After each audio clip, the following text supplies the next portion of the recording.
Hello students, बहुत बहुत स्वागत है आपका लर्न टॉप से रेलवे चैनल पर। मैं हूं मनोज पटेल और आज मैं लेके आया हूं 18 अगस्त शिफ्ट 3 का पेपर। यहां पर लिखा हुआ है साइंस का ऑपरेशन 18 अगस्त शिफ्ट 3। जिस तरीके से नाम लिखा हुआ है उसी तरीके से काम रहेगा। हम करेंगे पूरा डिटेल्ड एनालिसिस, साइंस में आए सारे क्वेश्चन। आपने अगर पुरानी प्लेलिस्ट नहीं देखी है तो पुरानी प्लेलिस्ट देख लीजिए। अगर आपने ये प्लेलिस्ट पूरी कर ली तो मिनिमम 4 से 5 क्वेश्चन यहां से आपको मिल जाएंगे, एक्स्ट्रा क्वेश्चन। अगर आपने पहले से साइंस पढ़ के रखा है तो आपके 20 प्लस नंबर कहीं नहीं गए। जब तक अगर आपका पेपर नहीं होता है तो मेरे साथ में बने रहिए, आपका साइंस में नंबर नहीं छूटने वाला। चलो तो शुरू करते हैं कि कौन कौन से क्वेश्चन आए थे। तारीख रहेगी 18 अगस्त, शिफ्ट नंबर 3 का क्वेश्चन पेपर है। क्या क्या क्वेश्चन आए थे वो देख लो। तो सबसे पहला क्वेश्चन आया था कि पौधों में किस रूप में भोजन संग्रहित रहता है। तो सिंपल क्वेश्चन था कि इसका आंसर आएगा स्टार्च, या इसको बोलते हैं मंड के रूप में भोजन एकत्रित था। ठीक है। अब अगर क्वेश्चन इससे रिपीट होता है तो कैसा आ सकता है, तो यहां पर क्वेश्चन आ सकता है भैया कि बताइए मनुष्य के अंदर किस रूप में भोजन संग्रहित रहता है। तो हमारा शरीर में हम कार्बोहाइड्रेट खाते हैं और वो जो फॉर्म रहेगा उसका जो सरल अणु रहेगा वो रहेगा ग्लूकोज रहेगा। लेकिन जो मनुष्य के शरीर में यकृत है, यकृत में ग्लूकोज जाके स्टोर सीधे नहीं हो सकता। तो वहां पर क्या रहेगा कि मनुष्य के अंदर भोजन जिस फॉर्म में गया मतलब ग्लूकोज के फॉर्म में गया। अब ग्लूकोज सीधे यकृत में नहीं जाएगा। अगर मैंने बोला ये यकृत है तो सीधे यकृत में नहीं जाएगा, इसको अपना भेष बदलना पड़ेगा। तो भेष बदला तो इसने बोला कि यहां पर इसका नाम रख दिया ग्लाइकोजन। तो यहां ध्यान देना, ग्लूकोज बनता है ग्लाइकोजन और फिर जाता है यकृत में स्टोर होता है। ठीक है। अब यहां पर ग्लूकोज बना ग्लाइकोजन, तो यहां क्वेश्चन आता है किसकी सहायता से बना। तो यहां पर नाम आएगा एक हार्मोन का जिसका नाम है इंसुलिन हार्मोन। क्या बोलेंगे? Insulin hormone. आपने अगर सुना भी होगा कि किसी भी डायबिटीज या मधुमेह या शर्करा रोगी को इंसुलिन के इंजेक्शन दिए जाते हैं। उसका सीधा सा काम होता है कि शर्करा या रक्त की ग्लूकोज की मात्रा को कम करना या नियंत्रित करना। तो जो एक्स्ट्रा ग्लूकोज है वो कहाँ जाएगा? ग्लाइकोजन के रूप में यकृत में जाके स्टोर हो जाएगा। और किसकी सहायता से स्टोर होगा? तो मैं बोलूंगा इंसुलिन हार्मोन की सहायता से स्टोर हो जाएगा जब आपके शरीर में ग्लूकोज की वृद्धि हो जाएगी। अब चलो मान लो आपके शरीर में ग्लूकोज की कमी हो जाएगी तो क्या होगा? तो यहां पर ध्यान देना, ये जो ग्लाइकोजन स्टोर हुआ था यकृत में, ये वापस क्या बनेगा? ये वापस बनेगा ग्लूकोज। तो यहां पर तो मैंने बताया था आपको कि यहां पर बना इंसुलिन हार्मोन की सहायता से। तो भैया अब क्या बनेगा? अब किसकी सहायता से बनेगा? तो यहां पर ग्लूकोज तो बन गया है, लेकिन ये बना है किसकी सहायता से? ये बना है ग्लूकेगॉन की सहायता से। नाम याद कर लेना, यहां पर इंसुलिन हार्मोन रहेगा, यहां पर रहेगा ग्लूकेगॉन हार्मोन। इसके बाद में एक और पॉइंट रिलेट कर लेना कि क्वेश्चन आता है कि बताइए इंसुलिन हार्मोन और ग्लूकेगॉन हार्मोन कहां से स्रावित होते हैं। तो यहां पर याद कर लेना, ये दोनों के दोनों निकलते हैं अग्नाशय से। इंग्लिश में बोलते हैं पेनक्रियाज। क्या बोलेंगे इसको? इंग्लिश में बोलेंगे पेनक्रियाज बोलेंगे। अग्नाशय की बीटा कोशिका से निकलता है इंसुलिन हार्मोन और अग्नाशय की अल्फा कोशिका से निकलता है ग्लूकेगॉन हार्मोन। उम्मीद करता हूं सारी चीजें क्लियर हो गई होगी। अगला क्वेश्चन बढ़ते हैं आगे। अच्छा, इसी में डिटेल दी हुई है, थोड़ा सा पढ़ लीजिए। पौधे द्वारा संश्लेषित भोजन को स्टार्च के रूप में संग्रहित किया जाता है। स्टार्च वह भोजन है जो पौधों की पत्तियों में जमा हो जाता है। स्टार्च एक पॉलीमेरिक कार्बोहाइड्रेट है। क्या बोलेंगे? पॉलीमेरिक कार्बोहाइड्रेट, जिसमें ग्लाइकोसिडिक बॉन्ड द्वारा बड़ी संख्या में ग्लूकोज इकाइयां शामिल होती है। तो यहां पर बॉन्ड का नाम याद कर लो, ग्लाइकोसिडिक बॉन्ड। ठीक है। यह पौधों में संग्रहित ऊर्जा के रूप में कार्य करता है। तो मैंने बोला स्टोरेज एनर्जी के रूप में कार्य करेगा। आगे बढ़े। पौधों में भोजन बनाने की प्रक्रिया को प्रकाश संश्लेषण, इंग्लिश में बोलेंगे फोटोसिंथेसिस कहते हैं। फोटोसिंथेसिस होती कहां पर है? तो फोटोसिंथेसिस होगी माइटोकॉन्ड्रिया, सॉरी फोटोसिंथेसिस कहां पर होगी? तो ये हो जाएगी पेड़ पौधों में। पेड़ पौधों में। तो यहाँ पर किसकी उपस्थिति में, तो सूर्य प्रकाश की उपस्थिति में, साथ में क्या बोलेंगे, हरित लवक की उपस्थिति में।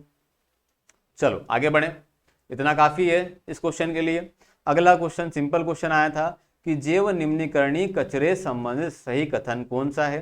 तो जैव निम्नीकरणीय कचरा कौन कौन सा होता है, तो यहाँ पर देखेंगे मानव द्वारा जो मलमूत्र निकलेगा, अपशिष्ट निकलेगा वो रहेगा, जानवरों द्वारा अपशिष्ट निकलेगा वो रहेगा। तो यहाँ पे लिखा हुआ है सभी जीवित पौधे और जानवरों द्वारा जो अपशिष्ट निकलेगा वो, सड़ी गली सब्जियां, जूट और फल, ये रहेगा आपका जैव निम्नीकरणीय कचरे।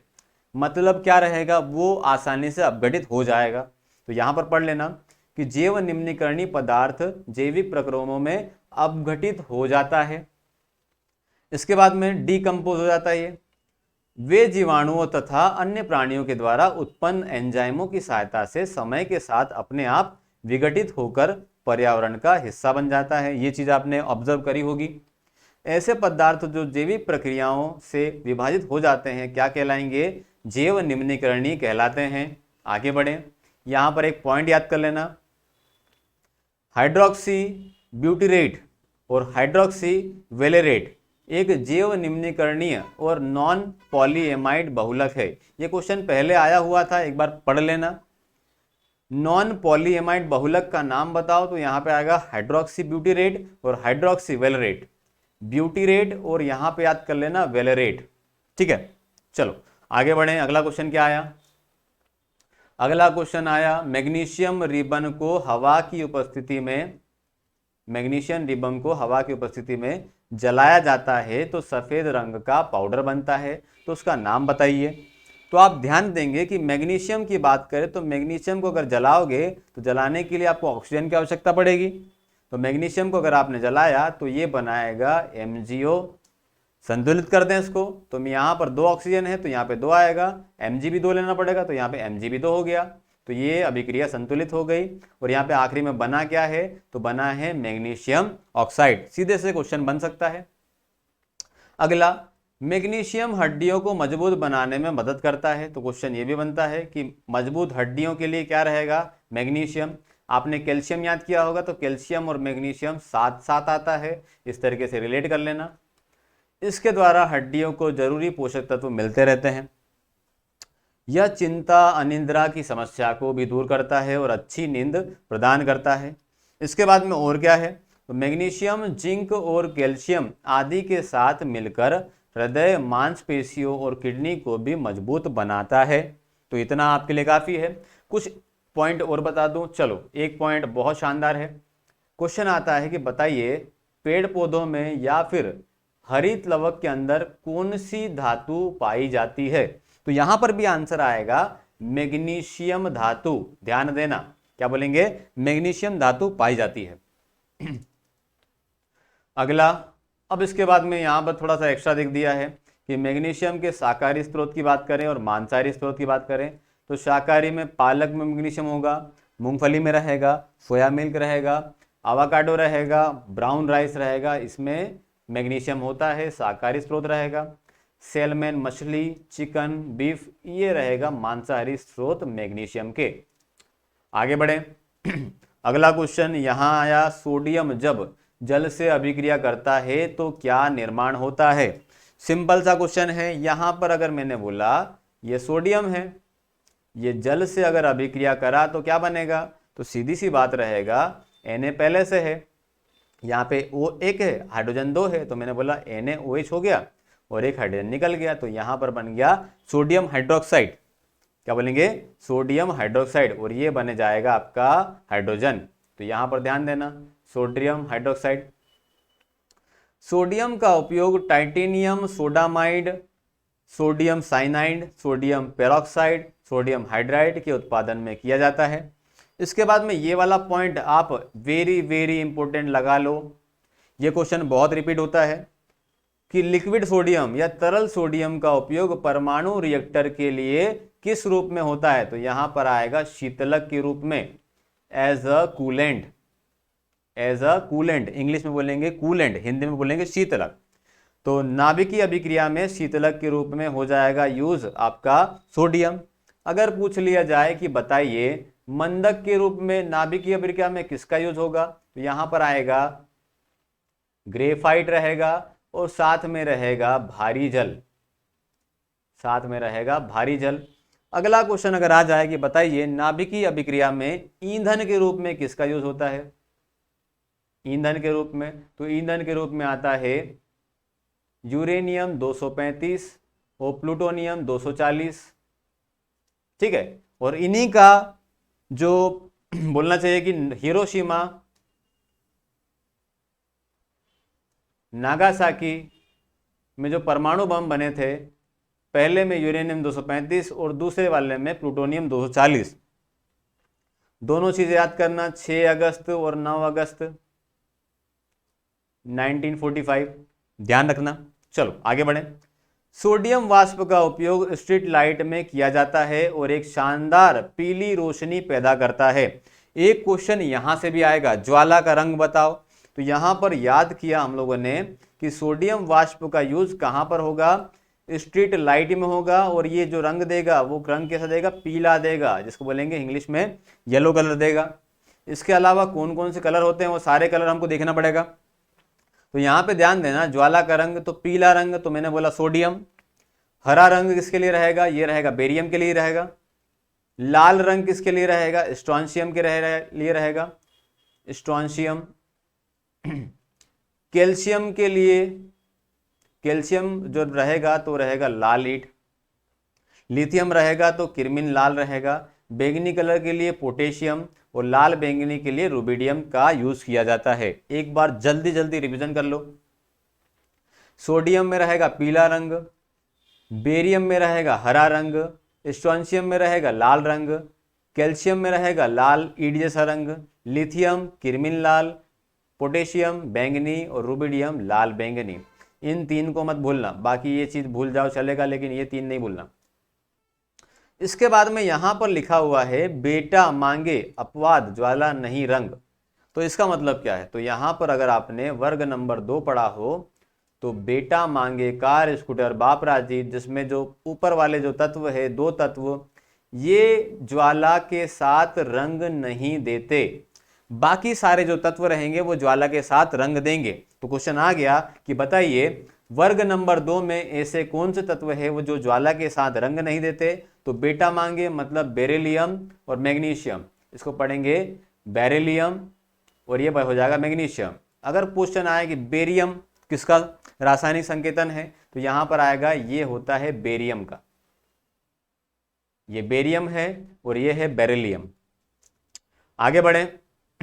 अगला क्वेश्चन फिजिक्स से आ गया।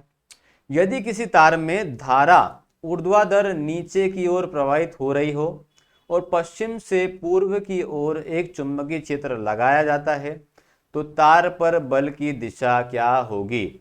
धारा का दिशा रहेगा नीचे की ओर। तो फ्लेमिंग के बाएं हाथ का नियम अगर आपने पढ़ा होगा, फ्लेमिंग के बाएं हाथ का नियम, तो ये रहेगा बल, ये वाला जो रहेगा चुंबकीय क्षेत्र की दिशा रहेगा, और ये वाला रहेगा धारा रहेगा। ध्यान दो, धारा रहेगा, चुंबकीय क्षेत्र की दिशा रहेगा, और ये रहेगा बल। अब यहां पर बोला क्या गया है? यहां बोला गया है धारा ऊर्ध्वाधर नीचे की ओर। धारा को मैंने बोला ऊर्ध्वाधर नीचे की ओर, तो मैंने बोला यहां पर ये धारा नीचे की ओर है। इसके बाद में बोला है, ध्यान देना, धारा को अगर मैंने बोला धारा नीचे की ओर है। अब इसके बाद में यहां पर बोला है पश्चिम से पूर्व की ओर एक चुंबकीय क्षेत्र लगाया जाता है। पश्चिम से पूर्व की ओर चुंबकीय क्षेत्र की दिशा, पश्चिम से पूर्व। तो अगर यहां पर रिलेट करूं तो यहां पर मेरा जो रहेगा, इधर जो रहेगा पूर्व रहेगा, इधर रहेगा पश्चिम रहेगा। तो मैंने बोला पूर्व से पश्चिम रहेगा, तो इस तरीके से रहेगा। तो ये नीचे जा रहा है, ये वाला जो रहेगा ये पश्चिम से पूर्व रहेगा, और जो दिशा है ये रहेगा चुंबकीय बल की दिशा, वो रहेगी अंदर की ओर। तो अंदर की ओर रहेगी तो ये रहेगा आपका साउथ, मतलब ये रहेगा दक्षिण। मेरे दिशा में अगर मैं बोलूं तो ये रहेगा दक्षिण। आप एक बार रिलेट करके देखना, ये रहेगा बल रहेगा, ये जो रहेगा आपका चुंबकीय क्षेत्र की दिशा रहेगी, वो रहेगी धारा रहेगी। अगर आपको तीनों का मान पता है तो आप इसको धारा को इस तरीके से रखोगे और इस तरीके से इसको रिलेट करोगे, तो ये जो दिशा रहेगी मेरी ओर रहेगी और ये रहेगा दक्षिण। आगे बात करें फ्लेमिंग के बाएं हाथ का नियम। तो फ्लेमिंग के बाएं हाथ के नियम किसके लिए रहेगा, तो यहां पर याद करेंगे इलेक्ट्रिक मोटर। क्या बोलेंगे, इलेक्ट्रिक मोटर। अगर बाएं हाथ का पूछा तो इलेक्ट्रिक मोटर, अगर पूछ लिया जाए कि दाएं हाथ का तो यहां पर बोलेंगे जनरेटर। क्या बोलेंगे, जनरेटर आंसर आएगा। आगे बढ़े, यहां पर क्वेश्चन आया कि ग्रह क्यों नहीं टिमटिमाते हैं, तो यहां पर पृथ्वी से निकट दूरी के कारण टिमटिमाते नहीं हैं। आपने सुना होगा तारों का टिमटिमाना, तारों का टिमटिमाना। क्वेश्चन आया कारण क्या है, बताइए तारों का टिमटिमाना क्या कारण रहेगा, तो आपका आंसर आना चाहिए कि प्रकाश का अपवर्तन। क्या बोलेंगे, अपवर्तन। मैंने सारी के सारे अपवर्तन, विवर्तन, ध्रुवण, व्यतिकरण, परावर्तन, पूर्णांतरिक परावर्तन सारा पढ़ाया हुआ है वीडियो में। अगर आपको नहीं पता है तो एक बार वीडियो जाके देख लीजिए। तो यहां पे मैंने पढ़ाया था आपको कि तारों का टिमटिमाना हो या फिर किसी भी वस्तु की स्थिति में परिवर्तन हुआ तो वहां पर आंसर आएगा अपवर्तन का। चलो आगे बढ़ें। सूर्य के चारों ओर परिक्रमा करते हैं, ग्रह की बात करें या पृथ्वी की बात करें तो क्या करेगा, सूर्य के चारों ओर परिक्रमा करेगा। और ये जो पथ रहेगा वो क्या रहेगा, दीर्घ वृत्ताकार, या फिर इसको मैं बोल सकता हूं अंडाकार। अगर ऑप्शन में अंडाकार अगर आ गया तो ये भी आंसर आपका सही होना चाहिए। आगे बढ़ें। उनमें इतना गुरुत्वाकर्षण बल होता है कि वह गोल स्वरूप धारण कर सकते हैं। ग्रहों की संख्या अभी तक कितनी है, तो ग्रह अभी तक 8 हैं। प्लूटो को अब ग्रह की श्रेणी से निकालकर ब्रोने ग्रह की संज्ञा दी गई है। तो यहाँ पर याद कर लेना कि जो 9वां ग्रह था, प्लूटो ग्रह था, उसको हमने निकाल दिया है, वो बोने ग्रह की श्रेणी में चले गया है। आगे बढ़े, ये डिटेल लेके आया हूं मैं आपके लिए कि क्वेश्चन अगर पूछ लिया कि बताइए सौर मंडल में ग्रहों के नाम बताओ क्रम से, या फिर बढ़ते क्रम में बताओ या घटते क्रम में बताओ, तो यहां पर अगर आपने पढ़ा हो स्कूल में तो यहां पहला वाला जो ग्रह रहेगा बुध रहेगा, अगला वाला शुक्र रहेगा, अगला वाला पृथ्वी, अगला वाला मंगल। तो क्या बोलेंगे, बुध, शुक्र, पृथ्वी, मंगल। तो यहां पे शुरुआत याद कर लेना, बुध, शुक्र, पृथ्वी और मंगल। मंगल के बाद में रहेगा बृहस्पति, शनि, अरुण, वरुण। इस तरीके से हिंदी में अगर आपने पढ़ा हो तो यूरेनस मतलब होता है अरुण, नेपच्यून मतलब होता है वरुण। तो हिंदी नाम पहले याद कर लो और इंग्लिश नाम बिल्कुल मत भूलना। तो हम यहाँ पर इंग्लिश नाम भी याद करेंगे। अगर आपने हिंदी नाम याद किया है तो पहले रिवीजन कर लो। बुध, शुक्र, पृथ्वी, मंगल, बृहस्पति, शनि, अरुण, वरुण, प्लूटो था। प्लूटो 9वां था, इसलिए हम लोगों ने इसको हटा दिया, वो था बोना, इसलिए इसको हटा दिया। अब यहां पर ध्यान देना, इंग्लिश नाम पूछा जाता है। अगर गलती से उसने बोल दिया कि बताइए मरकरी कहां पर होता है, विनस कहां पर होता है, नेपच्यून कहां पर है, तो आपको पता होना चाहिए इंग्लिश नाम। तो यहां पर पहली बात तो यह कि हमको पता है हमारी पृथ्वी का नाम क्या है, तो हमारी पृथ्वी का नाम मार्स है, सॉरी अर्थ है, ठीक है। अब इसके बाद में यहां पर ध्यान दो कि मार्स की बात करें तो मार्स हम बोलते हैं मंगल को, ये सब लोग जानते हैं आप लोग कि मार्स क्या रहेगा, मंगल रहेगा, ठीक है। इसके बाद में मार्स मंगल हो गया, पृथ्वी अर्थ हो गया। इसके बाद में याद करना है कि मरकरी मतलब बुध होता है, वीनस मतलब होता है शुक्र होता है। तो रिलेट कर लेना, बुध, शुक्र, पृथ्वी, मंगल। तो पहला वाला रहेगा मरकरी रहेगा, दूसरा वाला रहेगा वीनस रहेगा, हमारा थर्ड नंबर पे रहेगा पृथ्वी मतलब अर्थ रहेगा, हमारे जस्ट बात रहेगा मंगल मतलब मार्स रहेगा। बृहस्पति सबसे बड़ा ग्रह रहेगा जिसका नाम है जुपिटर। याद रख लेना, जुपिटर इंग्लिश में भी बड़ा नाम है, बृहस्पति हिंदी में भी बड़ा नाम है। सैटर्न मतलब होता है शनि, सैटर्न मतलब क्या हो जाएगा आपका शनि। यूरेनस जो हो जाएगा आपका अरुण, और नेपच्यून जो हो जाएगा आपका वरुण हो जाएगा। तो ये सारे के सारे एज इट इज नाम वाइज याद कर लेना, ये मैंने एक्स्ट्रा फैक्ट दे दिया आपको। अगला क्वेश्चन आया ये आपके सामने बायोलॉजी से, जीन की बात करें तो जिन पर आधारित गलत कथन कौन सा है। तो जिन के बारे में गलत कथन चुनने के लिए था तो आप इसको देख के बता सकते हैं कि ऑप्शन में क्या था। अब थोड़ा पढ़ लें। जिन डीएनए के न्यूक्लियोटाइड का ऐसा अनुक्रम है जिसमें सन्निहित कूटबद्ध सूचनाओं से अंततः प्रोटीन के संश्लेषण का कार्य संपन्न होता है। हम ध्यान देंगे कि यहां अगर मैंने बोला ये केंद्रक है। अगर केंद्रक है तो केंद्रक के अंदर जो होता है ये इस प्रकार का, ये होता है क्रोमेटिन जाल। ये रहेगा क्रोमेटिन जाल या क्रोमेटिन नेटवर्क रहेगा। क्रोमेटिन जाल से ही क्रोमोसोम का निर्माण होता है। क्रोमेटिन जाल से ही क्रोमोसोम मतलब गुणसूत्र का निर्माण होगा। और गुणसूत्र या क्रोमोसोम के अंदर क्या होता है, तो क्रोमोसोम के अंदर होता है जीन। इस तरीके से ध्यान देना। और जीन का काम होता है आनुवांशिक लक्षणों का निर्धारक, या फिर बोलेंगे आनुवांशिकी का निर्धारक बोलेंगे, या बोलेंगे आनुवांशिकी की इकाई। ध्यान देना, आनुवांशिकी का निर्धारक, आनुवांशिकी की इकाई अगर पूछा जाए तो यहां पर आएगा जीन आएगा। लेकिन अगर पूछ लिया जाए आपको कि बताइए आनुवांशिकी का वाहक, वंशानुगति का वाहक अगर पूछ लिया जाए तो यहां पर आएगा आपका गुणसूत्र।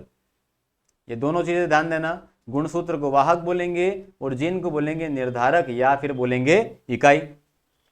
इसके बारे में खोज के बारे में पूछ लिया अगर आपसे कि जीन की खोज किसने करी, तो यहां पर विस्तृत पूर्वक अध्ययन किया मार्गन एवं मूलर ने विस्तृत पूर्वक अध्ययन किया। अगला क्वेश्चन अगर पूछ लिया जीन शब्द किसने दिया, तो जीन शब्द दिया जोहानसन ने दिया। अगर पूछ लिया भैया कि बताओ थ्योरी किसने दी, तो थ्योरी दी यहां पर सटन ने थ्योरी दी। याद करके चले आना, कुछ भी क्वेश्चन पूछ सकता है। नोट, जीन आनुवांशिक इकाइयां हैं जो गुणसूत्रों पर पाई जाती है। तो गुणसूत्र या क्रोमोसोम के ऊपर जीन पाया जाता है जिसका काम होता है आनुवांशिकता का निर्धारण होता है, या जिसको बोलेंगे आनुवांशिकी की इकाई। आगे बढ़े। अगला क्वेश्चन यहां पर ये रहा, कार्बन सबसे अधिक यौगिक किसके मतलब कैसे बनाता है, कारण क्या रहेगा। तो हमको पता है कि कार्बन के इलेक्ट्रॉन अगर कार्बन के परमाणु क्रमांक पूछे तो आप बताएंगे कार्बन में 6 प्रोटॉन होता है, 6 इलेक्ट्रॉन होता है। इसके लिए इसका जो परमाणु क्रमांक हो गया तो वो कितना हो गया, 6 हो गया। इलेक्ट्रॉनों को वितरण करें तो पहली कक्षा में 2 रहेगा, दूसरी कक्षा में 4 रहेगा। इसके बाद में आउटर मोस्ट इलेक्ट्रॉन में मतलब सेल में मतलब बाहरी कक्षा में कितने इलेक्ट्रॉन, तो बाहरी कक्षा में 4 इलेक्ट्रॉन। तो मैंने बोला कार्बन ये 1, ये 2, ये 3, ये 4, ये भी अनपेयर है, ये भी अनपेयर है, ये भी अनपेयर है। तो यहाँ पर एक चाहिए रहेगा, यहाँ एक चाहिए, यहाँ पर एक चाहिए, यहाँ पर एक चाहिए। मतलब कार्बन की वैलेंसी अगर पूछा जाए कितनी होती है तो क्या बोलेंगे, कार्बन की वैलेंसी होती है 4। अब ध्यान देना क्या होता है, अब कार्बन के पास में बाहरी कक्षा में 4 इलेक्ट्रॉन है, पूरे टोटल 6 इलेक्ट्रॉन या 6 प्रोटॉन है। अगर आपसे पूछा जाए कि यहां पर ये क्या करेगा, अष्टक पूर्ण करना चाहेगा। अगर अष्टक पूर्ण करना चाहेगा तो या तो इसको 4 इलेक्ट्रॉन यहां किसी से लेना पड़ेगा, 4 इलेक्ट्रॉन किसी से लेना पड़ेगा। अब 4 इलेक्ट्रॉन अगर लिया तो यहां पर इसके बाहरी कक्षा में हो जाएंगे 2 और 8 इलेक्ट्रॉन। लेकिन अगर मैं बात करूं कि यहां पर पहले की बात करूं तो 6 इलेक्ट्रॉन थे और यहां पर 6 प्रोटॉन थे।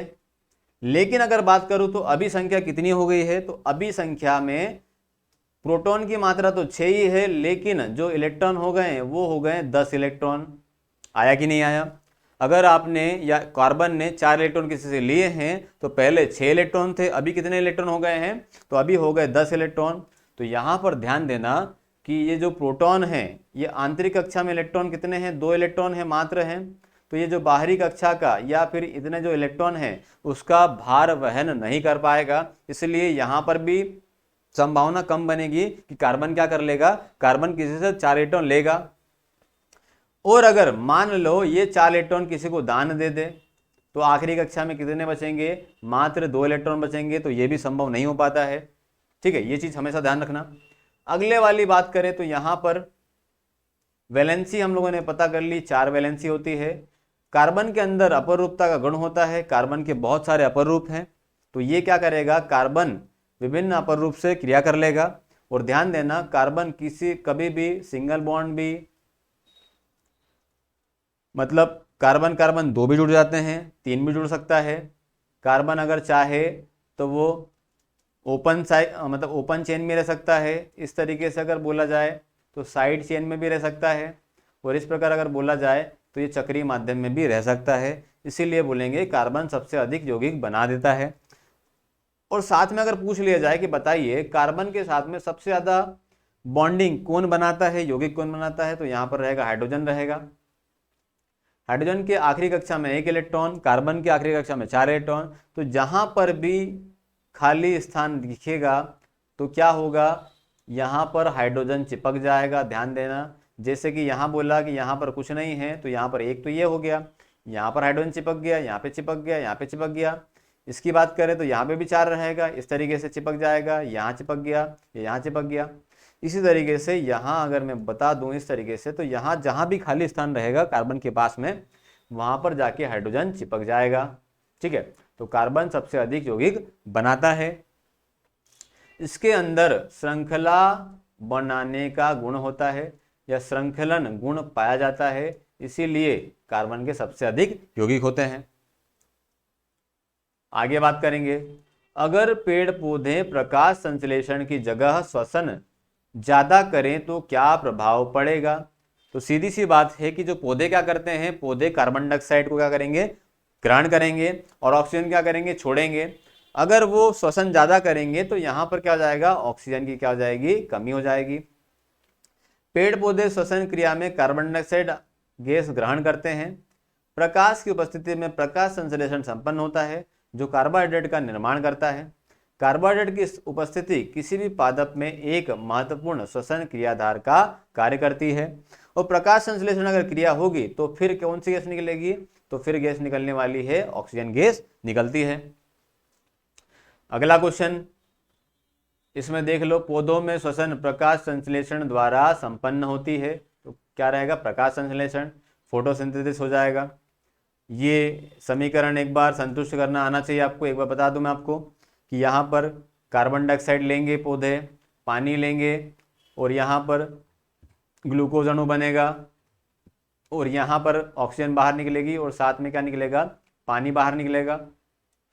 तो ये तो सिंपल अभिक्रिया हो गई। इसको सेटिस्फाइड करना है आपको, तो यहाँ पर 6 लगाया, यहाँ पर 6 लगाया, यहाँ पर 6 लगाया, और यहाँ पर लगाया 12। बताया था मैंने कि पानी क्या लगता है, ज़्यादा लगता है। आगे बढ़ेंगे, कौन सा उत्सर्जन अंग नहीं है। एक क्वेश्चन में फोटो दिया हुआ था आपको और पूछा गया था कि बताइए कौन सा उत्सर्जन अंग नहीं है। तो यहाँ पर सारे उत्सर्जन अंग बता दूं मैं आपको, किडनी, यूरेट्रिस मूत्रवाहिनियां, ब्लेडर, और ये मूत्रमार्ग यूरेथ्रा, ये जो सारे अंग जो रहेंगे ये आपके उत्सर्जी अंग कहलाएंगे। त्वचा भी उत्सर्जी अंग है, फेफड़े भी क्या रहेंगे, उत्सर्जी अंग रहेंगे, किडनी रहेगा। ठीक है, तो ये सारे के सारे क्या रहेंगे, उत्सर्जी अंग रहेंगे। यहाँ पर फोटो अगर दिख रहा हो तो यहाँ पर ध्यान देना कि ये वाला मूत्राशय है, ब्लेडर होता है, ये मूत्रमार्ग रहेगा, मूत्रवाहिनियां रहेगा, किडनी नहीं रहेगा।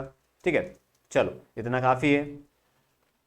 अगला वाला क्वेश्चन, C2H6 और C3H8 में संबंध बताइए। तो ये वीडियो मैंने बना चुका हूं पहले से ही। ये एक प्रकार के समजात हैं, देखते के साथ आप बताएंगे कि ये एक प्रकार के क्या हैं, समजात हैं। कैसे पता चला, तो यहाँ पर यहाँ दिख रहा है कि ये जो फॉर्मूला है CnH2n+2, इसको फॉलो कर रहे हैं, CnH2n+2। तो यहाँ पर मैंने बोला n बराबर अगर आपने 2 रखा तो यहाँ पर हो जाएगा C2, 2 दूनी 4 और 2 6 हो गया, तो ये बन गया इस तरीके से। और अगर यहीं पे अगर n की जगह अगर आपने 3 रखा तो क्या बन जाएगा, C3, H की जगह सॉरी n की जगह 3 रखा, 3 दूनी 6 और 2 कितना हो गया, 8 हो गया, तो C3H8 हो गया। ठीक है, तो ये एक प्रकार का एल्केन समूह है। क्या रहेगा, एल्केन समूह, और आपस में क्या रहेंगे, समजात रहेंगे। एल्केन के लिए आपने फॉर्मूला बता दिया मैंने आपको। इसी प्रकार के CnH2n-2 होता है, CnH2n+2 होता है, सॉरी CnH2n होता है, और अगला होता है CnH2n+2।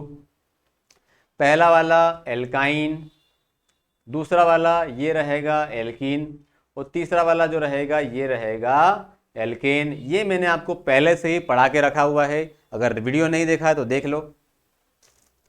अगला क्वेश्चन ये रहा, जड़ों से नया पौधा किसमें बनता है। तो यहाँ पर वेजिटेटिव प्रोपेगेशन किसके अंदर होगा। कोई सा भी पौधा अगर जड़ों से निर्मित होगा तो यहाँ पर ऑप्शन में ये आ सकता है आपके सामने, शकरकंद हुआ, डहलिया या ब्लैकबेरी। ये ऑप्शन अगर आपके सामने रहा, शकरकंद, डहलिया या ब्लैकबेरी, तो ये रहेगा वेजिटेटिव प्रोपेगेशन मतलब जड़ों से बनने वाले पौधे हैं। इसके बाद में यहाँ पर तने द्वारा या स्टेम कटिंग के द्वारा कौन कौन से पौधे लगते हैं, तो कुछ नाम तो आपको याद होंगे, जैसे केला की बात करें या गन्ने की बात करें, उसी प्रकार से एग्जाम्पल लेके आया हूँ। गन्ना हुआ, रोज हुआ, चंपा, अंगूर, जैस्मीन, बनाना, कैक्टस, ये सारे के सारे तने के द्वारा लगने वाले पौधे हैं। एक बार फिर से रिपीट कर दूं, गन्ना, रोज, चंपा, अंगूर, जैस्मीन, बनाना और कैक्टस, याद करके चले जाना। अगला थोड़ा सा एक्स्ट्रा इन्फॉर्मेशन लेके आया हूं यहाँ पे, ये क्वेश्चन आने की संभावना 100% है कि बताइए निम्न में से जड़ और तने को छांटिए। ये क्वेश्चन बहुत बार रिपीट होता है कि बताओ जड़ क्या है और तना क्या है। तो देख लो यहाँ पे, शलजम, गाजर, शकरकंद, मूली, रतालू, चुकंदर, ये एक प्रकार की सारी जड़ें हैं। हल्दी, अदरक, आलू, लहसुन, प्याज, ओल, ये सारे एक प्रकार के तने हैं। आपको एज इट इज याद करना पड़ेगा। आपको बेहतरीन ट्रिक देता हूं मैं आपको बेहतरीन ट्रिक। क्या ट्रिक है? चलो 2 सेकंड में याद हो जाएगा। यहां पर दिख रहा होगा, जड़ के सामने आप लिख दो सलाद, और यहां पर भूमिगत तने के सामने लिख दो सब्जी। एक पॉइंट मैंने लिखवाया, यहां पे लिखवा दिया सलाद, लिखवा दिया यहां पे, लिखवा दिया सब्जी, लिखवा दिया। तो यहां पे रिलेट कर लेना कि जो भी आइटम, जो सलाद वाला आइटम आया, जैसे कि सलजम हुआ, शकरकंद हुआ, गाजर हुआ, मूली हुआ, चुकंदर हुआ, रतालू भी हो गया, ठीक है। तो जितने भी अगर सलाद आ जाएंगे तो आपका आंसर आएगा वो एक प्रकार की जड़ है। आगे देखना, अगला अगर क्वेश्चन आया कि हल्दी, अदरक, आलू, लहसुन, प्याज, ओल, तो ये एक प्रकार की क्या रिलेट करना, सब्जी बनाने में सहायक सामग्री।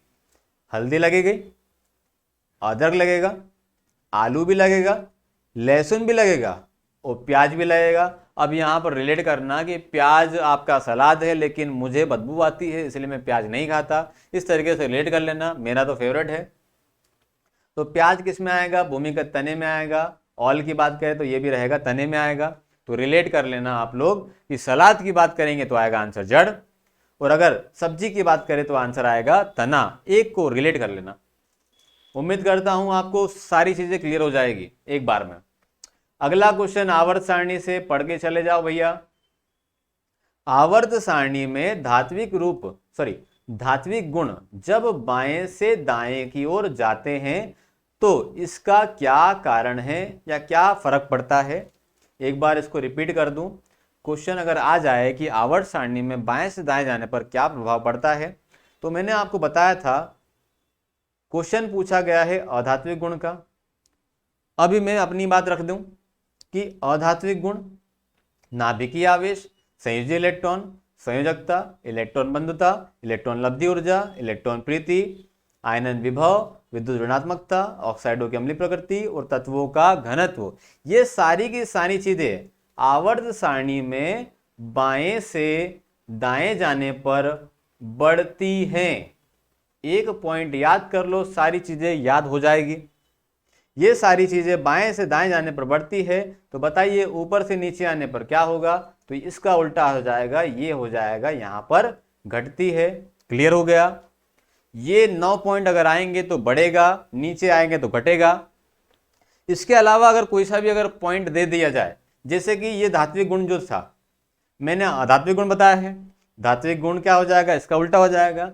तो यहां पर अधात्विक गुण की बात करूं तो ये बढ़ रहा था, लेकिन अगर पूछ ले जाए कि धात्विक गुण क्या होगा, तो यहां पर आप सीधे से बोलेंगे धात्विक गुण क्या होगा? घटेगा। इधर घटेगा और इधर क्या हो जाएगा? बढ़ जाएगा। उम्मीद करता हूं ये वाला ट्रिक भी आपको बहुत अच्छे तरीके से समझ में आई होगी। ये सारे पॉइंट इधर बढ़ेंगे और नीचे जाएंगे तो घटेंगे। बाकी आप समझदार हैं, आप यूज कर सकते हैं इसका। इसके बाद में आपको आवर्त सारणी बता दूं, ये वाले जो 2 वर्ग रहेंगे ये एस ब्लॉक कहलाएगा, ये वाला जो रहेगा ये पी ब्लॉक कहलाएगा, यहां से लेके यहां तक डी ब्लॉक कहलाएगा, और नीचे वाले 2 रहेंगे एफ ब्लॉक। यहाँ पर दिख रहा है 6 और 6 12 और एक 13 एलिमेंट। यहाँ पर दिख रहा है 6 36 और एक 37 एलिमेंट। 13 और 37 होता है 50 और 50 और यहाँ पे हो जाएगा 40 एलिमेंट। ये 10 वर्ग रहेंगे, 4 आवर्त रहेंगे, ये 4 आवर्त हैं। तो 10 चौक कितना हो गया, 40 हो गया। तो 40, 13 और 37 हो गया 50, 50 और 40 हो गया 90। बचे 118 में से कितने बचे, तो यहाँ पर हो गया 28। 14 इधर 14 इधर, तो यहाँ पर 13 37 40 28 कुल मिला के हो गया 118, 118 एलिमेंट, जिसमें 91 रहेगा धातु, 7 रहेगा उपधातु और बचा हुआ 20 जो रहेगा वो रहेगा अधातु। आवर्त सारणी पूरा पढ़ा दिया है। अगर एक बार पढ़ना है तो जाइए वीडियो में, आपको टॉपिक वाइज वीडियो में मिल जाएगा। अगला वाला क्वेश्चन, वसा के पाइसीकरण में क्या आवश्यक है। पाइसीकरण मतलब इमल्सिफिकेशन। क्या बोलेंगे, इमल्सिफिकेशन। इमल्सिफिकेशन क्या होता है वो देख लो कि वसा के पाइसीकरण में पित्त की आवश्यकता होती है। तो क्वेश्चन का आंसर पहले बता दूं कि वसा के ऑक्सीकरण इमल्सिफिकेशन में किसकी आवश्यकता होती है, तो आंसर आएगा आपका पित्त की आवश्यकता होती है। इमल्सिफिकेशन वसा को छोटी रक्त कोशिकाओं में तोड़ने की प्रक्रिया है। तो वसा को छोटी इकाइयों में तोड़ना पाइसीकरण कहलाता है। इसमें एंजाइमों के लिए कार्य करना और भोजन को पचाना आसान हो जाता है। वसा पाइसीकरण वसा को फैटी एसिड ग्लिसरॉल में पचाने में मदद करता है। छोटी आंत द्वारा आसानी से इसका अवशोषण हो जाता है। आगे बढ़ें। इसके बाद में और पॉइंट क्या है, इमल्शन के कुछ उदाहरण की बात करें तो यहां पर ध्यान देना, तेल और पानी का मिश्रण। तो आपने सुना होगा पायस, तो तेल और पानी का जो मिश्रण होता है वो क्या कहलाता है, पायस कहलाता है। ये जो अभिक्रिया कहलाएगी वो कहलाएगी पाइसीकरण। उदाहरण अगर पूछ लिया, तेल और पानी का मिश्रण, अंडे की जर्दी, मक्खन और वसा, पानी में तेल, एस्प्रेसो पर क्रेमा पानी और कॉफी के तेल का एक पायस है। इसके अलावा और क्या पॉइंट है, वसा का पाइसीकरण कहाँ होता है, तो यहाँ रिलेट करना, यकृत में होता है, लीवर में होता है, कलेजा, कलेजी, जिगर। अगला पॉइंट ये रहा, यकृत पित्त रस का स्त्रावण करता है। तो क्वेश्चन आता है पित्त रस का स्त्रावण कौन करता है, तो कौन करेगा, यकृत करेगा। लेकिन अगर बोल दिया जाए कि पित्ताशय क्या करता है भैया, तो पित्ताशय का काम होता है पित्त रस का स्टोरेज या फिर संग्रह। पित्ताशय में जमा होता है पित्त रस। पित्त प्रकृति में क्षारीय होता है, टिक कर लेना यहाँ पे। इसमें लवण होते हैं जो वसा को पाइसीकरण करने में मदद करते हैं। तो जो पित्त रहता है वो कैसा रहता है, क्षारीय रहेगा। उम्मीद करता हूं क्लियर हो गया। अवतल दर्पण का आवर्धन 0.5 रहा माइनस में, तो बताओ प्रतिबिंब की प्रकृति क्या होगी। तो आपको पढ़ाया मैंने दर्पण में कि दर्पण में फॉर्मूला रहेगा मैग्निफिकेशन का, आवर्धन का, -v/u रहता है। v बराबर रहेगा, तो पहली बात तो u क्या रहेगा, वस्तु की दूरी या वस्तु की ऊंचाई। ऊपर क्या रहेगा, v बराबर रहेगा प्रतिबिंब की लंबाई या ऊंचाई। तो यहां पर ध्यान दो, आंसर आया है 0.5। तो यहां अगर मान बराबर रहता है तो मान 1 रहेगा। ये बड़ा रहा चीज और ये वस्तु छोटी रही तो भाग दोगे तो क्या आएगा, मान 1 से बड़ा आएगा। लेकिन अगर बोला जाए मान जो रहेगा 1 से बड़ा आएगा यहां पर। लेकिन अगर बोला जाए कि ऊपर छोटा वाला अंक है और नीचे के अंक जो बड़ा है, तो आंसर क्या आएगा, 1 से हमेशा क्या आएगा, छोटा आएगा। तो यहां पर भी आंसर क्या है, -0.5 आया है। इसका मतलब ये है कि ऊपर की जो राशि है वो छोटी है और नीचे वाली राशि क्या है, बड़ी है। तो यहाँ पे ध्यान देना। तो दर्पण आ गया आंसर। अब माइनस में v/u की बात करें तो यहाँ पर आंसर आया 0.5 आया। तो प्रतिबिंब क्या रहेगा, छोटा रहेगा, वस्तु क्या रहेगी, बड़ी रहेगी।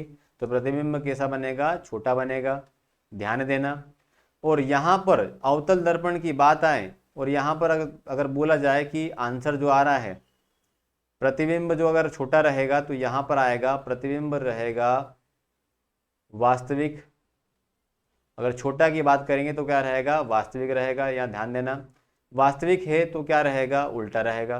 तो यहाँ पर जो आंसर आने वाला है वो रहेगा वास्तविक और उल्टा रहेगा। ध्यान देना, यहाँ पर अगर माइनस अगर आ गया तो यहाँ पर जो आंसर आने वाला है वो रहेगा वास्तविक रहेगा और उल्टा रहेगा। आगे बढ़ते हैं। अगला क्वेश्चन है लेंस का, वापस से। अपसारी लेंस का फोकल लेंथ 50 सेंटीमीटर है तो उसकी क्षमता क्या होगी। आपको f की वैल्यू दे दी है। अगर आपको पूछा गया है कि बताओ पावर क्या है, तो क्षमता का सूत्र होता है 1/f/में फोकस दूरी रहेगा। क्षमता पूछ लिया है, 1/f पूछा है, 1/50 है, लेकिन ये होता है मीटर में होता है। दिया गया किसमें है, दिया गया है सेंटीमीटर में, तो यहां पर सेंटीमीटर को चेंज करना पड़ेगा मीटर में।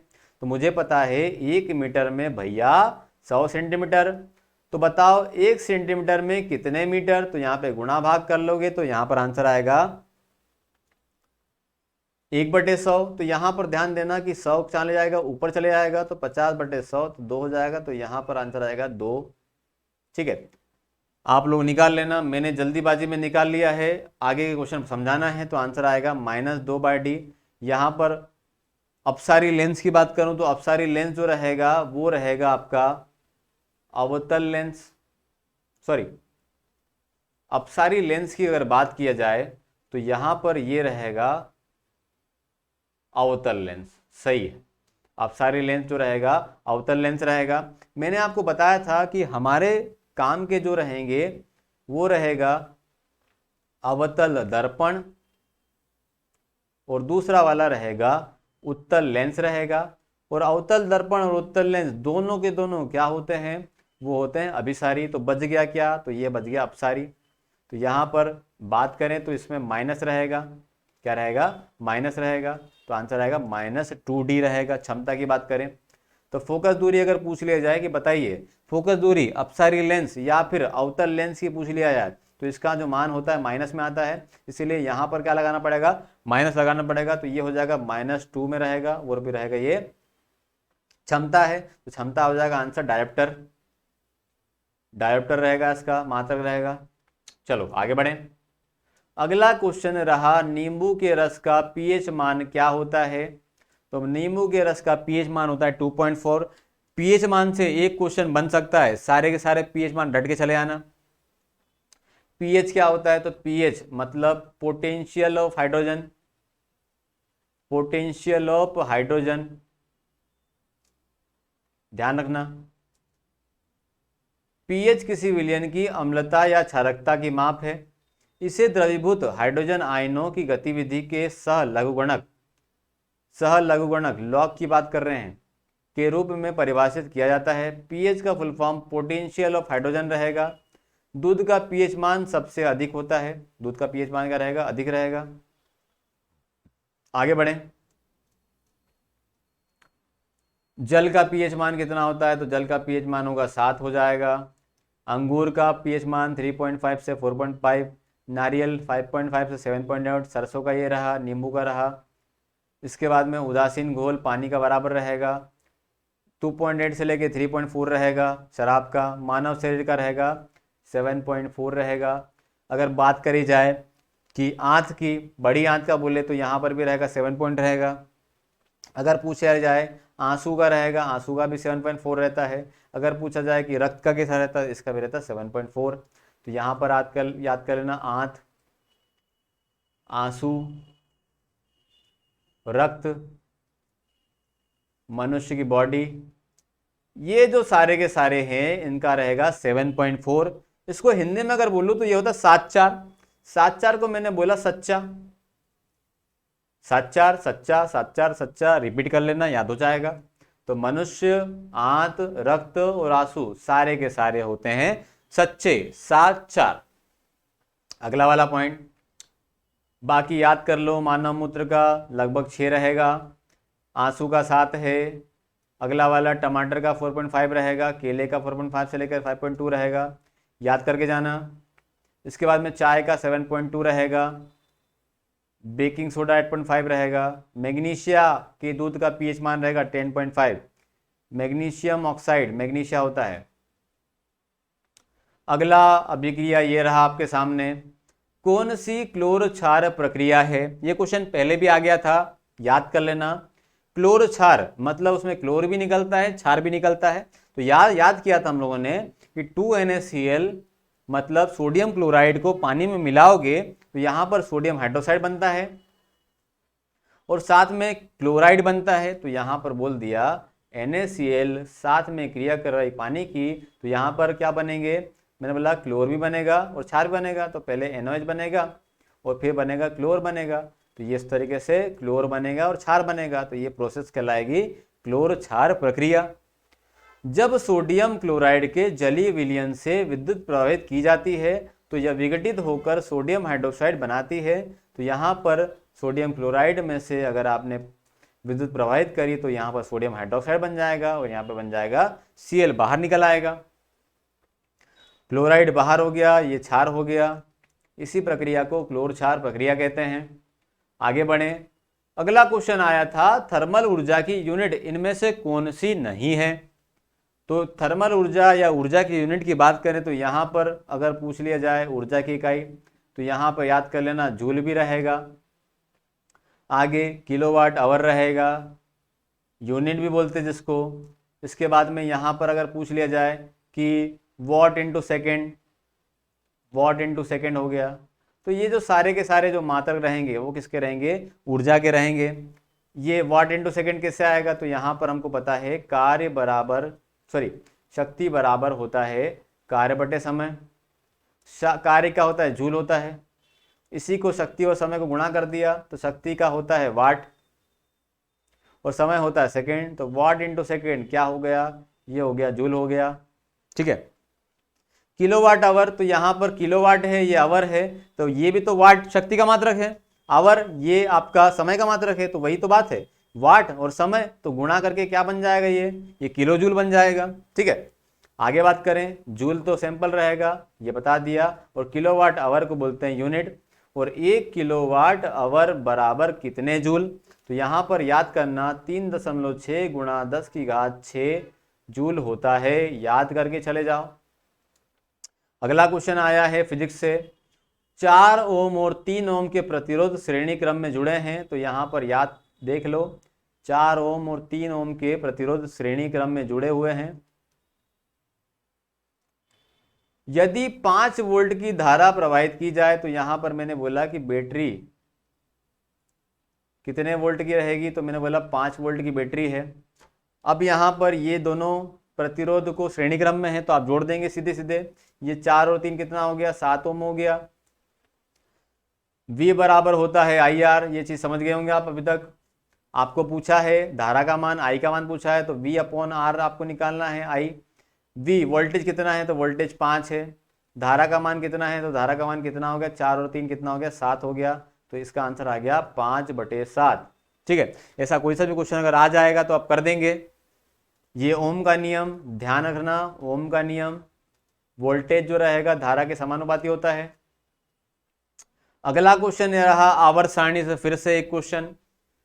बोला गया ऑक्सीजन, फ्लोरीन, क्लोरीन और आयोडीन में किसकी परमाणु त्रिज्या ज्यादा है। तो यहां पर मैंने आपको परमाणु त्रिज्या संबंधित कथन नहीं बताया, सारे कथन वो बताए थे, यहां पर बढ़ रहे थे और यहां पर कम हो रहा था। यहां पर रिलेट करना, जो कथन नहीं बताया है वो कथन क्या होगा, तो वो कथन होगा कम। तो यहां पर रिलेट करना आप लोग, परमाणु त्रिज्या इधर जाने पर कम होती है और नीचे जाने पर क्या होती है, बढ़ती है। तो बोला गया है ऑक्सीजन, फ्लोरीन, क्लोरीन, आयोडीन में किसकी परमाणु त्रिज्या ज्यादा होती है। तो यहां पर 16वां वर्ग जो रहेगा, वर्ग नंबर 16 की बात करें, ओ स्टाइल से टीपो। आप जा रहे हैं ऊपर से लेके नीचे, तो मैंने बोला ऊपर से अगर आप नीचे जा रहे हैं तो क्या होगा, इधर की बात करें तो परमाणु त्रिज्या क्या हो जाएगी, कम होगी, और इधर अगर नीचे की बात करें तो नीचे क्या हो जाएगी, बढ़ेगी।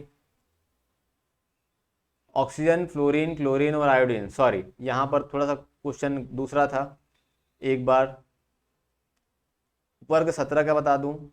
वर्ग नंबर 17 में क्या होता है, वर्ग नंबर 17 में होता है क्लोरीन, फ्लोरीन, आयोडीन, एसिडीन। अब चलो यहाँ पे थोड़ा सा कंपेयर करो। ऑप्शन में था ऑक्सीजन, तो मैंने बोला ऑक्सीजन ऊपर है, फ्लोरीन तो फ्लोरीन यहाँ ऊपर है, क्लोरीन, तो क्लोरीन यहाँ पर ऊपर है। सबसे नीचे कौन है? सबसे नीचे है आयोडीन। तो आंसर क्या रहेगा? नीचे जाने पर क्या होगा? नीचे जाने पर आपका परमाणु त्रिज्या हो जाएगा, वो हो जाएगा बढ़ेगा, और यहां पर इधर जाओगे तो क्या हो जाएगा? घट जाएगा। तो क्वेश्चन अगर आ जाए तो आप बना देंगे। अगला वाला कुछ पॉइंट देख लो। किसी परमाणु के नाभिक केंद्र से उसके बाह्य इलेक्ट्रॉन कोश के बीच की दूरी को परमाणु त्रिज्या कहते हैं। परमाणु त्रिज्या की इकाइयां पिकोमीटर होती है, जो होता है 10 की घात ऋण 12 मीटर के बराबर।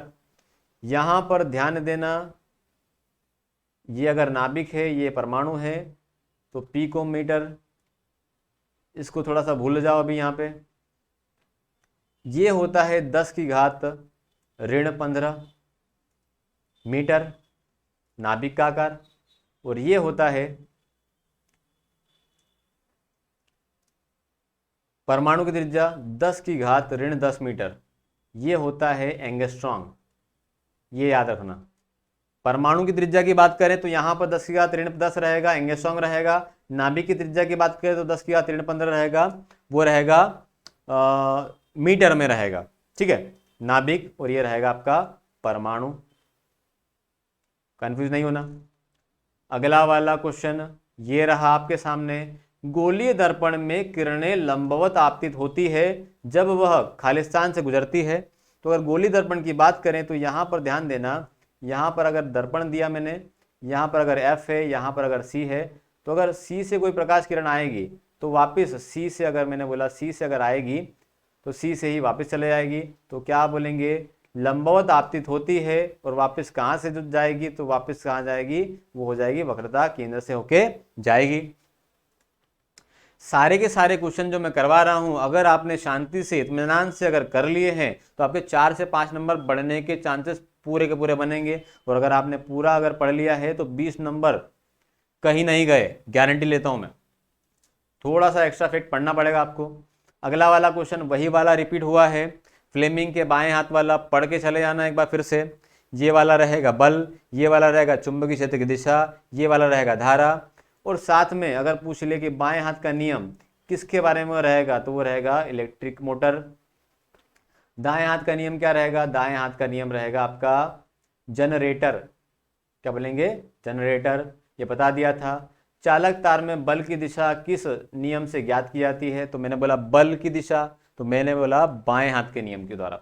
चलो, उम्मीद करता हूं क्लियर हो गया होगा। चलो, बहुत शानदार। ये हम लोगों ने 18 अगस्त शिफ्ट 3 के पेपर कर लिए हैं। जितना मेहनत मैं आपके लिए कर रहा हूं, तो उसके लिए एक तो लाइक तो बनता है, तो प्लीज़ लाइक करिए, शेयर करिए, सब्सक्राइब करिए अगर नए हो तो, और कमेंट करिए। अगर आपको वीडियो थोड़ा सा भी यूजफुल लगता है तो आप कमेंट करिए, तो थोड़ा सा मुझे अच्छा लगेगा। ठीक है, तो टेलीग्राम पे अगर आपको जाना, मतलब टेलीग्राम पे अगर पीडीएफ चाहिए तो हमारा जो चैनल का नाम रहेगा लल्लन टॉप एसएससी रेलवे, उसी के नाम से टेलीग्राम चैनल है। तो वहां जाकर आप लिंक से, चैनल से, यहाँ से आप पीडीएफ ले सकते हैं, जिससे आपको पढ़ने में मदद मिलेगी। चलो, तो बहुत बहुत धन्यवाद आपका वीडियो देखने के लिए। लल्लन टॉप, सलाम सभी को, थैंक यू।